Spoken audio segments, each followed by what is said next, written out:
Falando em Cabala, alguns ocultistas também analisam relações espirituais através da Árvore da Vida cabalística. A Árvore da Vida possui 10 centros energéticos chamados Sefirot.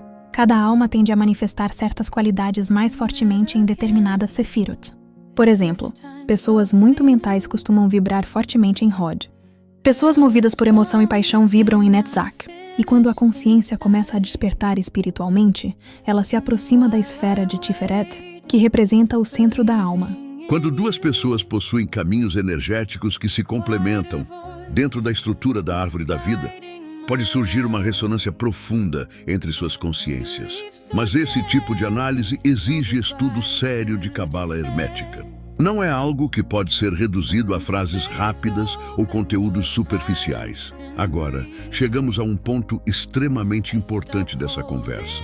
Porque cerca de 90% dos casos de chamas gêmeas que vemos na internet são ilusões psicológicas, existem 3 razões principais. A primeira é a projeção psicológica. Carl Jung explicou que muitas vezes projetamos no outro aquilo que nossa própria alma deseja encontrar. Isso acontece quando projetamos no outro arquétipos internos, como ânima ou ânimos. Existe uma razão silenciosa pela qual muitas mulheres permanecem presas em relacionamentos que machucam, acreditando que estão vivendo uma conexão espiritual rara, quando na verdade estão presas em algo muito mais profundo e invisível.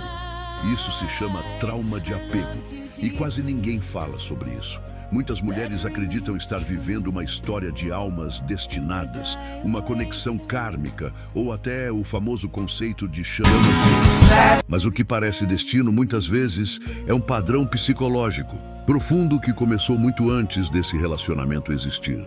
A psicologia do apego explica algo essencial. Quando alguém cresce em ambientes onde o amor foi inconsistente, imprevisível ou emocionalmente inseguro, o cérebro aprende uma associação perigosa.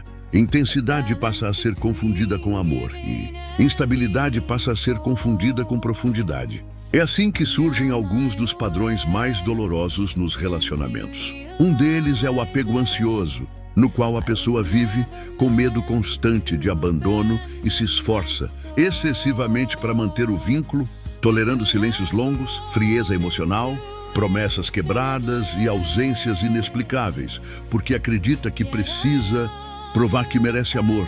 Outro é o apego evitativo. Nesse padrão, o parceiro se aproxima com intensidade, cria momentos profundos de conexão, mas quando a intimidade começa a se tornar real, ele se afasta.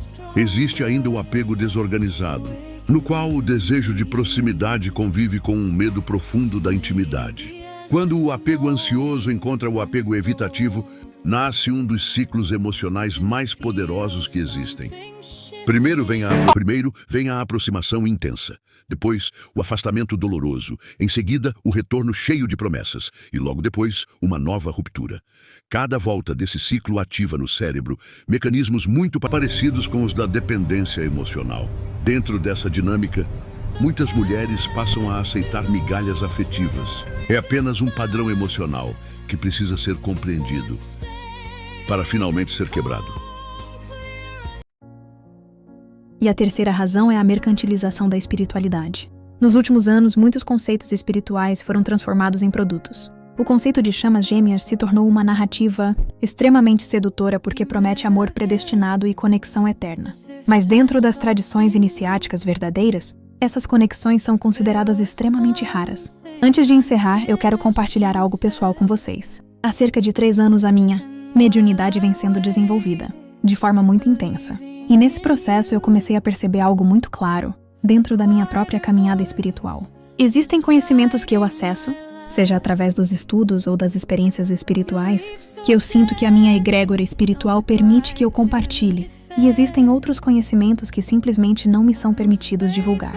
E eu respeito profundamente isso, porque no caminho espiritual verdadeiro, aprendemos que nem todo conhecimento precisa ser exposto.